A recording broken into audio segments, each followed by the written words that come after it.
One of President-elect Donald Trump's earliest priorities when he steps back into the Oval Office in January will be shrinking the government by cutting regulations, spending, and headcount. Mr. Musk, what is DOGE?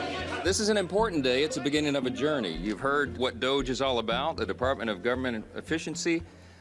It's a new thing, and this is a new day in Washington and a new day in America. A slimmed-down federal government could present a threat to a handful of statistical agencies that have been sounding the alarm on their cash crunch for years. The Census Bureau, the Bureau of Economic Analysis, and the Bureau of Labor Statistics are all under financial strain.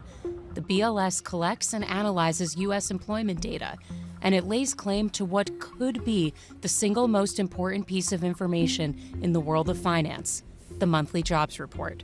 Every year, BLS lost purchasing power, right? Salaries for the workers were going up, but the budget was not. Erica Groshin is intimately familiar with the BLS's fight for funding. She served as its commissioner under President Obama from 2013 to 2017. You start almost 2 years beforehand, right? So you've got one budget kind of in process and you're pulling together the next year's budget. The department sends that budget to OMB, and from all of the departments, so the Department of Commerce, Labor, et cetera, the OMB helps the White House pull together what's called the president's budget. Then it goes to the House and to the Senate, and each of those appropriations committees winnows it down further. So it's a long, drawn-out, complicated process where you're continually giving up on ideas that and necessities that you really wanted to be funded. The BLS, Census Bureau, and the BEA had a combined $2.2 billion budget last year, just 0.03% of federal spending. After adjusting for inflation, BLS funding has slumped almost 20% since 2010. Congress, unlike its predecessors in the 19th century, has lost sight, in my opinion, of the value of the statistical system. Andrew Reamer at George Washington University has been researching the role of policy in agency funding for 20 years. Back in the day, 200 plus years ago, the primary customer for the data was Congress. There was no internet. The data if it was published way late. No one could really use it. Our world has changed, and so we're on Wall Street Week. The first Friday of every month, the stock market does something on the basis of the numbers that come out on Friday morning regarding unemployment and jobs. The Fed needs that data. The second thing that happens when that data come out the first Friday of the month is that Chairman Powell goes in front of the cameras and says what it means for the Fed cutting or not cutting interest rates.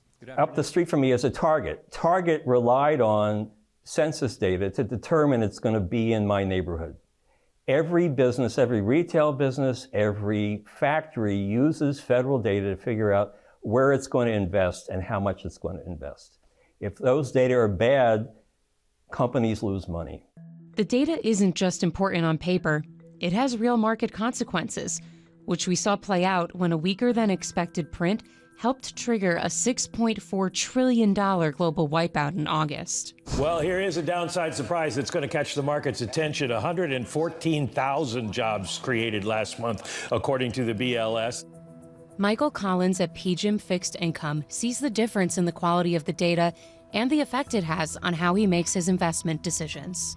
The data is probably less reliable today than it's been. But that being said, we have so much more data, right, than we've ever had. I mean, you think back, the 1940s, 50s, and 60s, and you look at the old newspaper clippings. I mean, the limited amount and the poor timeliness of the data.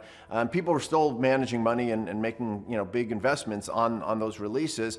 Today, we're actually, have the benefit of having so much macro data, micro data, contemporaneous data, leading data, lagging data, and so we have the flexibility to put it all together and try to, paint a bigger picture. We're really looking, at each piece of data as a component to the bigger picture. Does it support our thesis, or does it, make us think twice about our thesis and maybe pause before we put on a trade or an investment that will benefit from our view. And by the time you get the revisions, right, that it is so backward looking that it doesn't reflect market behavior going forward, right? The markets are very forward-looking beasts, as you know. They will take each data point and try to extrapolate the trend up or down on any of these different indicators or series. So when you do a revision, all it does is kind of reset maybe the level, but it doesn't really change the forward-looking trend. So either way, the data to investors like us, long-term investors, are not that important. What's important is how the markets are going to respond to activity in the future. So we're always trying to stay, obviously, one step ahead of the data, right? To try to take the data and, again, try to paint a picture of the direction of these different indicators. And we will certainly make investments and put on trades and put on positions that we think are consistent with our view on which way the data is pointing. If you get a revision, by then it's really moot. In August of this year, the BLS found itself unprepared to handle a delay in releasing a scheduled revision to its jobs data. The figures were finally released about 30 minutes after they were supposed to come out, but not before a handful of firms, including BNP Paribas and Mizuho, got the numbers because they called the BLS and asked. The fallout from the glitch was made worse by the massive revision, highlighting another issue plaguing the BLS and other statistical agencies: declining response rates to surveys. Because response rates are falling, then you're not actually getting 60,000 households every month, right? You're getting substantially less than that. And so you're really missing out on smaller groups, racial groups, industry groups, veterans, etc. If you want to know what's going on with the various groups, the information just won't be as good. Response rates are falling for all surveys all across the world, all kinds of surveys. There's what's called in the field, it's called survey fatigue. So people get a lot of requests, and when it first started, there were very few surveys. And another factor in all of this has been the demonization of government. Grosjean says the lack of trust in the government and its data creates a feedback loop of low response rates and inaccurate data. So conversion of the top ranks of the staff in the statistical agencies to political appointees threatens to undermine trust in the agencies. And when you undermine trust, you interfere with their ability to fulfill their mission. When it comes to setting monetary policy, putting myself in the Fed's position, they have the same problem as investors do. They're looking at the data. They're looking at a really broad set of data. They're looking at the data over time. But as Powell just said recently in an interview, we are managing monetary policy based on the economy, how the economy is behaving now. Right? But if you don't know how the economy is behaving now because you can't rely on the data and you're susceptible to a lot of revisions, that makes their job very difficult as well. If you had come here a few years ago, these streets didn't exist. Zach Brandon and Aaron Olver saw firsthand how data from statistical agencies turned into cash for their hometown of Madison, Wisconsin. It really started earlier in 2005, 2004, but the report that I think set the groundwork for what came out of the CHIPS Act was this study that came from Brookings in 2019. They looked at population, they looked at types of jobs, they looked at share of bachelor's degrees, they looked at STEM R&D investments, they looked at PhDs per capita. So all that is federal data that's collected. And so those data sets become important to put together the composite. 15 Wisconsin companies specializing in healthcare technology, as well as higher education institutions, came together last year to seek the designation as a so-called tech hub under the CHIPS and Science Act. The state earned $49 million in federal funding, which is expected to create $9 billion worth of economic development and more than 30,000 jobs. There's sexy headlines, and then there's discernible data, right? And so you have to look past the headlines, and you also have to look past scale. Because if you just looked at size, if you just said, well, who has the most of these employees, you would just stay in those 5 cities. You'd go to New York, wherever there was scale. But what you're really looking for is a bit of a needle in the haystack. You're looking for density. What you're looking for is, where is this bubbling up now? And that if you could add an accelerant to it, so where has the spark occurred? And if we could add an accelerant, where will it catch fire? What are the solutions to global challenges that the US can develop? So health being one of those. So personalized medicine, thinking about biohealth is going to be a big part of the future economy in this country.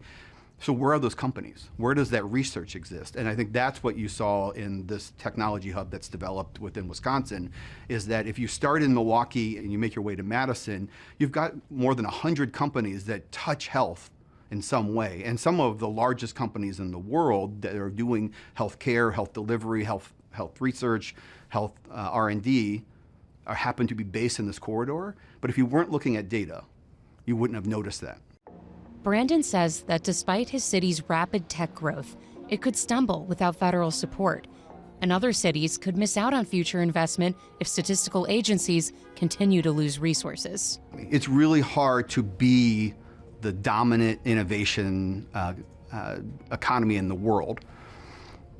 It's not that hard to undo it, right? And slowly ticking away, knocking off pieces of what got us here will set us certainly on a downward trajectory. And so if you're worried about global competitiveness, if you're worried about understanding China's rise in innovation and matching that against the US rise in innovation, you need data to be able to understand what the future looks like.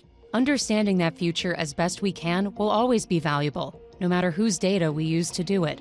So if the government can't survey and put out its own figures, can the private sector pick up the slack? Erica Erosion says it's not so simple. It's a huge opportunity, but it's not a substitute. Why?